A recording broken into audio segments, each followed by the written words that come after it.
The 11th Parliament was plagued by corruption, and I have been open on it. I have also I penned a prayer against corruption in Parliament and hope for a Parliament that allows the voice of the citizens of Uganda to come through. So I have not supported the corruption. One of the issues which I've raised repeatedly is that I've been on the National Economic Committee. We failed to present the indebtedness of Uganda even once. We could not present it. But when it's a loan, it does not take very quick to ask for a loan. They ask for the report. But the indebtedness is not there. That is in itself, for me, is corruption. Because we're not given the true picture of where things are and where we hope things to be. So corruption has been there. And it was expected that from the signals which came from Chankwanzi, when he talked about the leadership and questions of corruption, I've been a backbencher. Backbenchers, you don't really have a chance for corruption. But the leadership and things like that, yes, can be affected. So I am glad that some action has been taken, but I am not yet satisfied. This is the first step there. I know both and Taegwa. We've served in Parliament. We have a good relationship. Hence, I've congratulated them, and I hope they'll rise to the role and look at their role as heading the National Assembly of Uganda. I think our former speaker had narrowed it that she had become an activist, and this is an office which is supposed to support NRM. NRM is a subset of Uganda. Well, Speaker of the Parliament, you are a Speaker of the National Assembly of Uganda. All the Ugandans fall within that one. If you come to the gate of Parliament, you see the communities which came together and agreed to form this country which you call Uganda. So you're the Speaker of that. It's a higher office than a political activist supporting a political entity. And it's not going to be, it's the Speaker of the 12th Parliament. There have been parliaments before, there will be parliaments after. I hope that they will be able to handle their role with that view that you are Speaker of the National Assembly of Uganda. It's a very important role. Handle it with a responsibility, with a decorum and understanding. I think both of those members, I have known them, are capable of handling that office. That does not change the issue about UPC having our own points of view. I hope we'll have an opportunity, and these members will give our members a chance to articulate what we believe Uganda should be. Because I believe, and I honestly know that the Ugandan vision is far better than any other which is presentable. So on the question of the housing, I am looking at modular housing, which is basically container-based, and this is targeting people who have jobs. Unfortunately, yes, there are many people who do not have jobs, but the ones who have jobs, there are many who are renting, and they get into this cycle where they do not own a property at the end of the day. So I'm targeting those who have jobs, because you cannot have a program where there's something from nothing. In the reality of economics, there is nothing for nothing. But this is an attainable way, a feasible way in which somebody can actually own property and become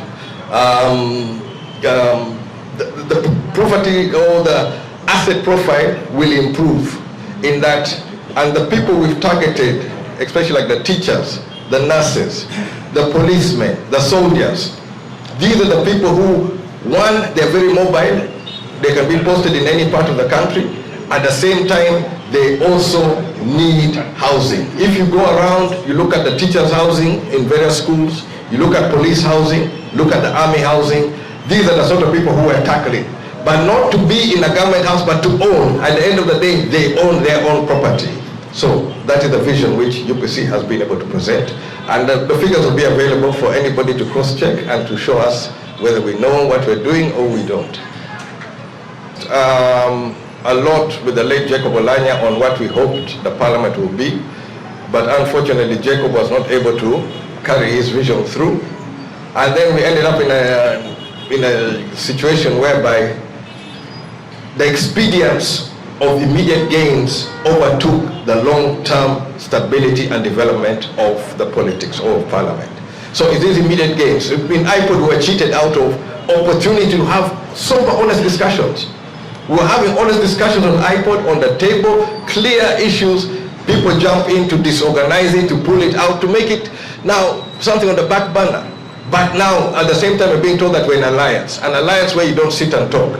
IPOD is something which is bigger than even, you can say, those who the president calls an alliance, but it's an opportunity where as political players, we can try to address the problems of Uganda. And there are many problems which cut across party lines. There are issues which are felt strongly. Interest rates.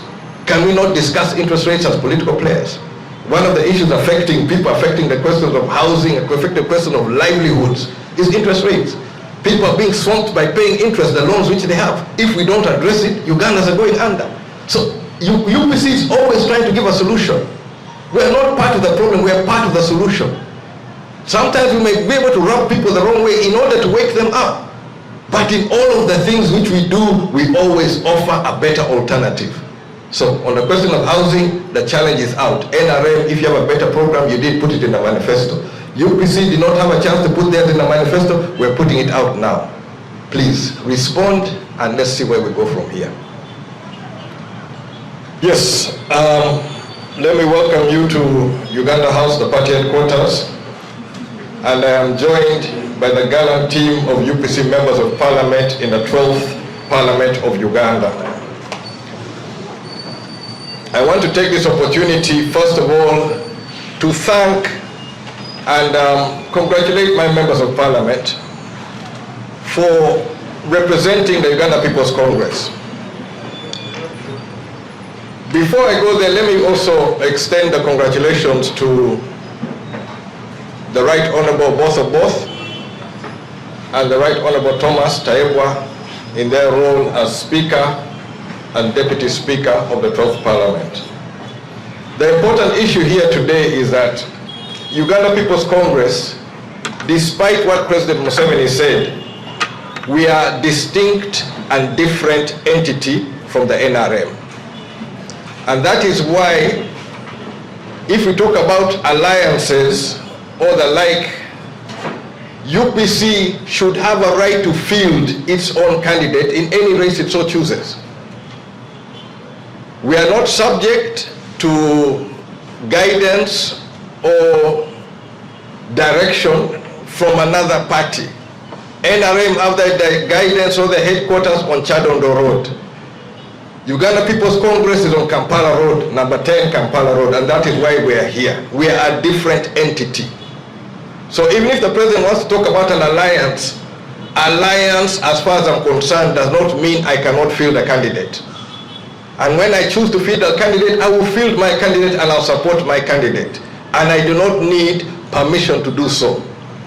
And that is something which often we're not, or the president does not seem to appreciate, that we are different entities.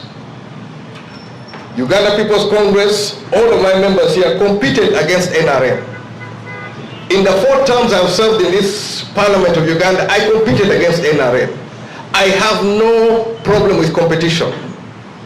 And democracy entails that we compete. That is when we have a product which is worthy for the citizens of Uganda.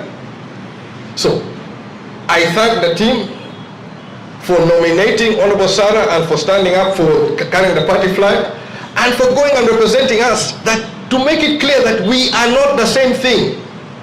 We are all Ugandans seeking for a future for Uganda, but we're different entities. I speak only for the Uganda People's Congress. I cannot speak for NRM, I cannot speak for NUP, I cannot speak for FDC, I cannot speak for PFF, I cannot speak for ANT or DP. Mine is the Uganda People's Congress, and that is all I will speak for. So, further to what the President said, as Uganda People's Congress, we welcome constructive engagement. We are not shy to sit down on the table and discuss matters which affect the people of Uganda and put forward our position as to how we feel Uganda should move ahead. In line with that one, as Uganda People's Congress, I sent a framework on which we hope to have discussions, serious, sober discussions, which recognize us as separate entities and have our own right to field our candidates or present our own views. At the same time, I presented to, I would say, the NRM and the President, an alternative policy position dealing with housing. I know I did not get a chance to present it during the campaign, so I presented it, and I'm going to share it with you, members of the press and the country at large. This is the UPC thinking on how we can tackle a deficit. The housing deficit by UBOS survey is 2.4 million houses. That is the housing deficit in Uganda today. The current expected figures were constructing about 60,000 housing units per year. In other words, we are not meeting the needs which are there, and also the gap which is growing. I think we require about 300,000 new houses per year, and there's a gap of already 2.4 million houses. So as UPC, we are a party of ideas, and a party which is trying to solve problems which affect the citizens of Uganda. So as UPC, on our own basis, we have presented a formula or a framework which is targeting income earners running basically from roughly 700,000, 1 million per month to be able to own a house in 7 years. And for me, it is the maths. I want anybody, the president, his team, to challenge us on the mathematics, on the policy. I could be standing here and lying that I've got a program which can house the people of Uganda. Test it. That is what we're supposed to do in a campaign. We're supposed to go out there and present ideas, alternative ideas. So to make it very clear that UPC and NRM are different entities, the UPC program, I am going to share it. I've shared it with those who are in power. I've shared it with the NRM. I'm also going to share it with the public of Uganda. And you are free to judge, to say whether Akena is talking nonsense or Akena has sense. In my understanding, the UPC program is better than any other program in Uganda today. That is on the question of housing. On the question of education, UPC program is better. On the question of health, UPC program is better. But what I'm presenting today, and I'm going to share the documentation, is a program which gives people opportunity to own houses. Those in the range who are earning 1 million, 2 million, somebody to have an opportunity. I'm looking at the teachers, I'm looking at the nurses, I'm looking at those who really make our society work, to have an opportunity to own a house or a property in Uganda. That is the UPC which presents itself to this country. We don't talk in abstract, we talk in reality. But test my ideas. If I'm talking nonsense, rubbish them. If it's making sense, treat me with the respect it deserves, because we have taken time to develop policy ideas for the people of Uganda. Being Team Uganda is different from saying NRM. All of us are Ugandans. We want to reach a better Uganda, but I have a different way of reaching there. I believe in my ideas. I have a team which I stand with, I have stood with, and we have the same notion of where we come from, what Uganda should be. And so I tell the president, I welcome discussion, but let's have an honest discussion. This issue of alliance, and then you don't want other people to field candidates, that one is not going to work. We are all Ugandans, we have different ideas, and I believe in the UPC ideas. So before I end here and take questions, we're coming to the Eid. I wish we all enjoy our Eid without, anyway, I'm wishing all Ugandans a wonderful Eid. I thank my team once again for standing firm and to be clear that Uganda People's Congress is not the NRM, and NRM is not Uganda People's Congress. I thank you very much.